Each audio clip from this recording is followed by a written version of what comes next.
all the way from Sydney, joined again by Paul Dennett. Paul, what's the neutral view of this last Test match between England and Sri Lanka? Joe Root's performance in particular, is he the greatest bat of all time? G'day, David. I think you forgot to put the word England before greatest bat of all time. I hope you at least forgot that. The view is I actually asked ChatGPT yesterday. I filled it up with lots of information, and I let it run. I said, "When will Joe Root beat Sachin Tendulkar's record of 15,900 runs?" And I can give you the scoop. March 2028 is when it's going to occur, and that'll be quite something because for a long time Indians have kind of dined out on the fact that Tendulkar has scored more Test runs than anyone else. It's going to be rather interesting if Joe Root hits 16,000 and beyond. And I heard him interviewed. He said, when they said you're only 95 runs short of Alistair Cook's England record, and he said, I want to do much more than that. So he's 34. He's set fair to do it. Unless something goes badly wrong, I think in a few years' time he will have more runs than any other Test cricketer. He's a fabulous player. And in terms of is he the best England player of all time, I think he's in the conversation. I mean, the difficult thing with England is all the great players have been from the distant past.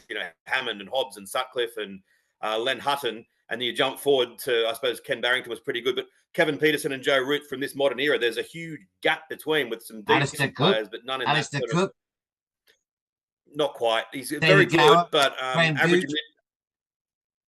Nah, they're good. They're good players, but they're not in the conversation for England's greatest ever. I mean, you can't be a proud cricketing nation and trying to say that blokes with an average of 45 are in the conversation for your best batsman ever. That's not good enough. I think that Root's got all of them covered. Potentially Kevin Peterson is right there, but then you've got to go back to I forgot Dennis Compton as well, back to the dim distant past. Well, I was sitting in the Compton stand at Lords. I wonder in the future if I'll be sitting in the Root stand. I mean, player of the match, a century in each innings, just seems to get better and better now that he's not captain anymore. But someone who had to take over the captaincy was Ollie Pope because Ben Stokes is injured. And, well, contrasting fortunes for Ollie Pope. He hasn't been able to score many runs at all. Has he got the captain's yips? Well, the interesting thing about Ollie Pope is that he always struck me as a big player for the future. He came into the side with a first-class average and, around about the 50 mark. But you look at him now and it's not a short Test career, and he's got a Test batting average of 34. His overall first-class record's still sort of in the mid-40s, but you've kind of, I don't know, is it just that's his standard? Maybe he's not as good as I had thought. Maybe he's a decent player, a borderline Test cricketer, but maybe not much more than that. We've had plenty of players like that for Australia. Someone like Sean Marsh, who was looked good, very good player, but ultimately his overall record was maybe not quite as much as what had been initially thought. So I know there's a lot of talk about him starting like a cat on a hot tin roof, and that stat that came out that he'd been dismissed for under 20 balls more than basically any other England player ever. But I don't know. It may just be that he's just not quite as good as people had initially thought. I don't know. What do you think? Well, he scored a mountain of runs for Surrey at the Oval. And of course, that's where the next Test match is, the third Test, England 2 up. So if he doesn't score them at the Oval, then I think we've got an issue.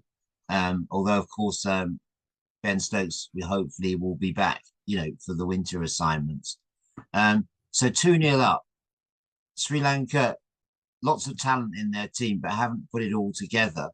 And so for the neutral watching, would you say it's all over for Sri Lanka in this series, or would you give them a squeak in the third match at the Oval? They haven't lost at the Oval since 1991.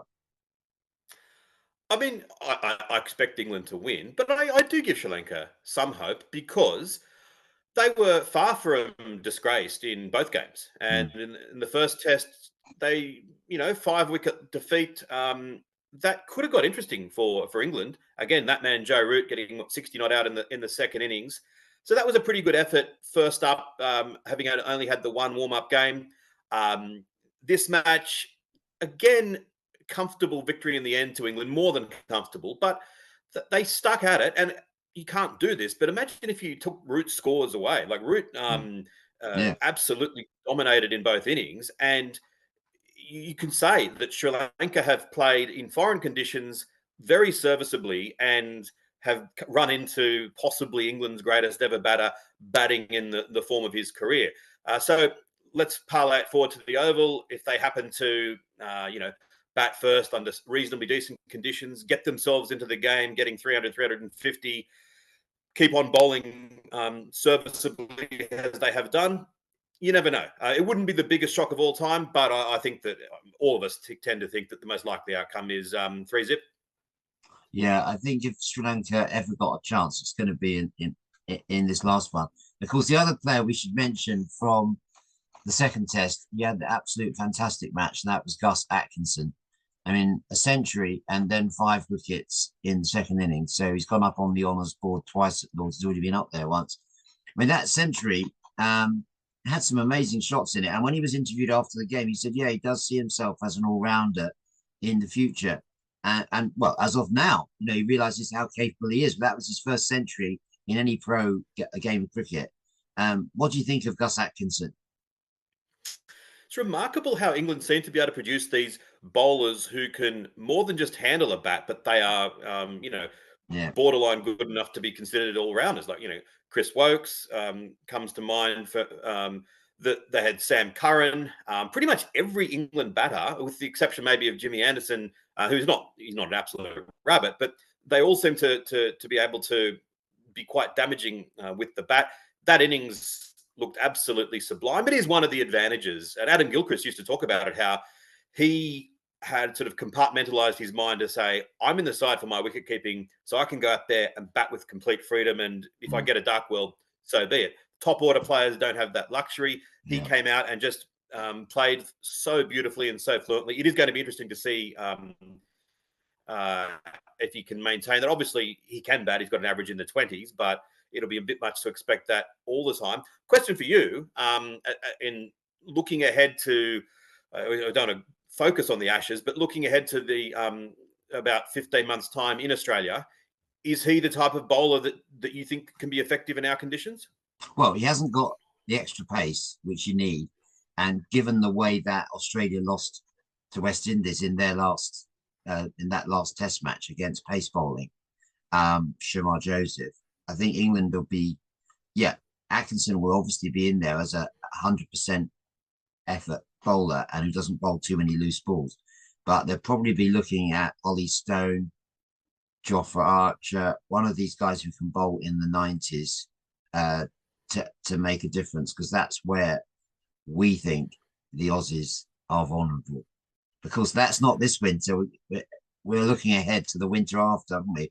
This winter, you've got India versus Australia, and then England are playing initially, I think, Pakistan, then New Zealand.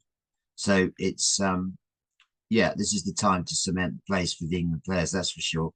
I suppose the other disappointing thing about the last test was on the fourth day, Paul. You probably saw the empty seats at Lord's. Minimum price £95 for the fourth day, £140 top ticket. MCC have just declared a surplus of £8 million.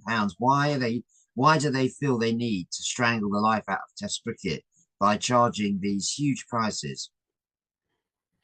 Yeah, I mean, it's ridiculous. But I think that as far as I can see, the MCC and Lords is a business. And although they want cricket to be healthy, they don't have the same level of investment in it as being healthy as say, the ECB would. And I reckon that I listened to Aggers chatting to a couple of representatives from the MCC after play. They chose their words very carefully. They weren't saying, we're going to reduce prices next time around. They sounded like politicians. And I think that it ultimately comes down to, yes, those tickets are inexcusably high. But the fact was, fourth day, England versus Sri Lanka, you're not going to get that many pre-sales because people are thinking it's probably not going to go that far. You probably aren't going to get that many people all that eager to go to the fourth day at the match situation at the end of the third day, because England was inevitably going to win. It wasn't like a terrible day in prospect, but it wasn't all that one to cause you to salivate. So I think that the MCC kind of know let's say that they'd halved the ticket prices, they weren't going to double the crowd. They would have increased it a little bit. But I think ultimately a business is just going to say, well, we're going to get the revenue where we can. We'll get the diehard fans in. We'll charge them the premium.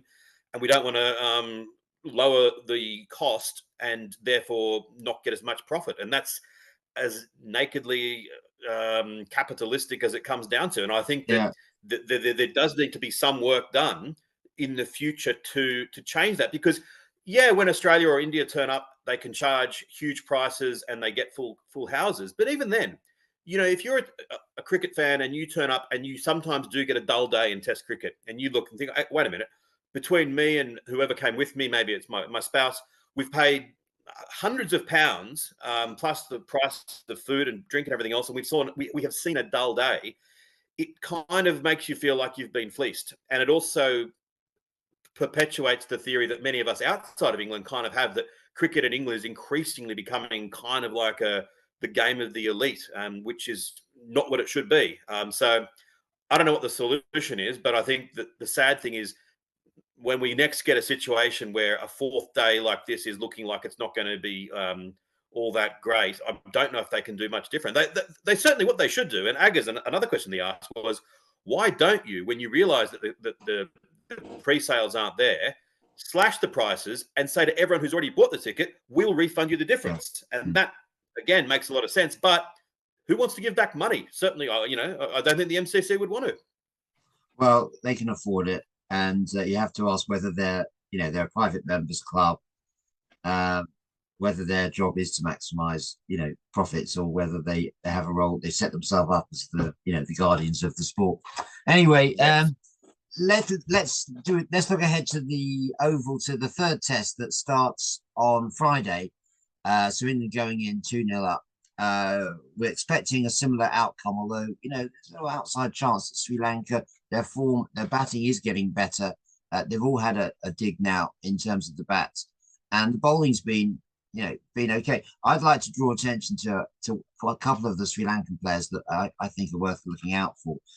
Kaminda Mendes is one of two Mendeses. He bats at number 7. Everyone was talking about the fact that he's ambidextrous when he bowls, but they've missed the fact that he's first and foremost a bat. He averages over 80 in his short test career. And yet again, he top scored in the Sri Lankan first innings. So they've got to promote him. You can't have your best batsman coming in at 7. So he's got to go up to 6 or 5. I still think he's worth following. And then the return to form of Chandimal. He didn't have to keep wicket this time, and he looked good. And Karatna. These guys have scored loads of runs for Sri Lanka in the past, and on a good fast surface at the Oval, it's going to suit them. So I would say I would go for quite a high score for Sri Lanka, and therefore they might be in the game for a longer period this time round. I don't know what my question is at the end of it, other than any of the Sri Lankans really impressed you? Well, I mean, Kaminda Mendes, I was looking at his stats beforehand, and his first-class record in Sri Lanka is superb. But you just never know how that's going to translate. Sometimes you've always got to have a little bit of a grain of salt with any first-class record. If an England bowler's got a first-class record of averaging 22, I sometimes think, well, the Duke's ball, that's pretty easy. It's when an England batter comes in with a big booming first-class average, I think that's not so bad. But it's held up. He's batted superbly. I agree with you. Might as well bring him up the order. The last thing you want is to have him in a situation, as he was in the first innings, effectively stranded. I know he ended up being the last batter out, but he was having to slog because everyone else had fallen away. So I think it's to your point that they are, for a side that probably doesn't prioritise red ball cricket, hasn't had an enormous amount of exposure to it, and played only one warm-up game. I agree with you. If they're going to do anything, it will be here. And again, if they can get into the game, even if they concede a first innings lead, if they got 300, England got 400, at the start of the second innings, I'd still give them some sort of hope at the Oval. Yeah, I think it's going to be a really good game to watch. And, in terms of their bowlers, they really went in with 4 bowlers last time round. I wonder whether they'll, try and get a bit more bowling into the side. England are going to be probably unchanged. I mean, I think the weakness in the England team is at the top of the order because Zach Crawley's injured and he's been replaced by Dan Lawrence, who's never really opened for any team, and he got done twice early on. I think he'll suffer the same fate again at the Oval. Don't think he is an opening bat. I think opening bat is a specialist position. You can't just throw someone in to open for England who hasn't opened for their county or in any form yet. The problem with that is that I'd go further and say that I just don't know that he's a test cricketer, that his overall average is 37 or whatever in a massive first-class career. You're expecting a lot. If you sort of loosely say the first-class average is kind of like the cap that I know Michael Vaughan averaged slightly more in test cricket than he did in first class, than he did in at first class, but not many players do. It's a bit much to expect someone to average 37 to then come out into a test match and average into the mid 40s. I just think that maybe he's not the answer, but I don't know enough about the English county game. But you'd like to think that there might be some other players who'd make better choices. I'd get rid of him for the Oval myself. Right. But would you keep faith with Ollie Pope, despite his run of low scores? Again, I would say I'd have to examine. He's a Surrey boy. He's on his home ground at the Oval.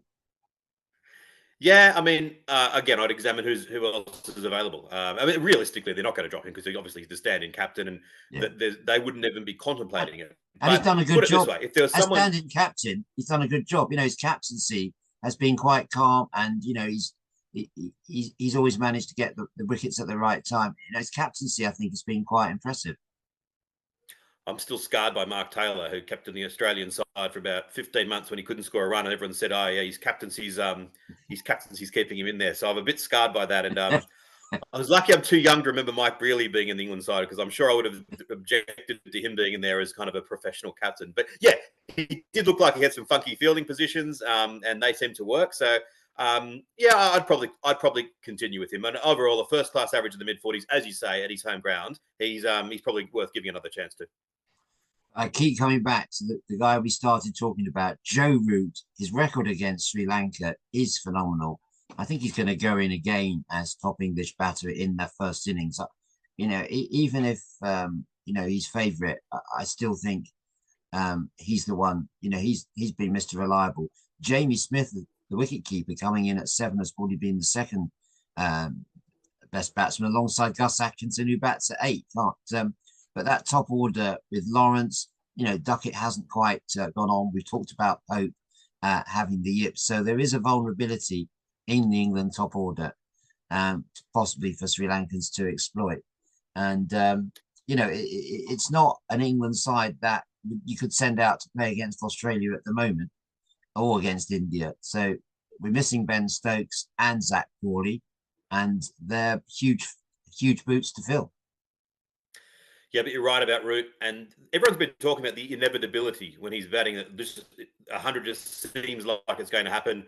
I remember Rod Marsh writing surprisingly eloquently about Greg Chappell, that you had that same sort of feeling that gradually these shots would unfurl. He'd get to 30 or 40 without seeming to have done anything, and then the inevitability of a big score. So, yeah, that's the takeaway from the series so far for me. Joe Root really putting himself into the conversation as one of England's absolute top echelon of all time. He was already there, but absolutely confirming it. Yeah, wouldn't put it past him getting another 100 in the third test. Well, for an Aussie, we have to give thanks for your munificence in giving us that view. After this series, there's a one-day series against Australia, 2020s and ODIs towards the second half of September. So lots to look forward to. And you'll be watching those, I guess, with a lot of interest. Yeah, I mean, I will be, whether many other Aussies are, because it'll be the middle of the night, only on pay TV. And it's kind of one of these series that, in 3 years' time, if you ask anyone the results of the matches, even the players who played in it, they might not know. But there's a Champions Trophy not that far around the corner. They'll get the games themselves, in and of themselves, will be entertaining. Australia and England's always good. It would be nice if they could find a way to make a little series out of it. Australia, England, and Scotland, a tri-series. But Yeah, I'll certainly be watching, and I always enjoy watching cricket from the UK. I think it's the best place in the world to watch it.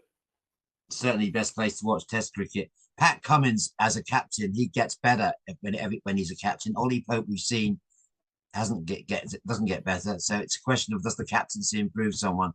Paul, your pick for top batter for England, first innings. I mean, you have to say Joe Root. We're both going Joe Root. We're both going Joe Root. He turns the score over. You don't even know he scored the runs. He's so busy at the crease. He's off. He nudges everything. He never gets tied down. Paul, it's been a pleasure. Look forward to talking to you next time. Thanks, David.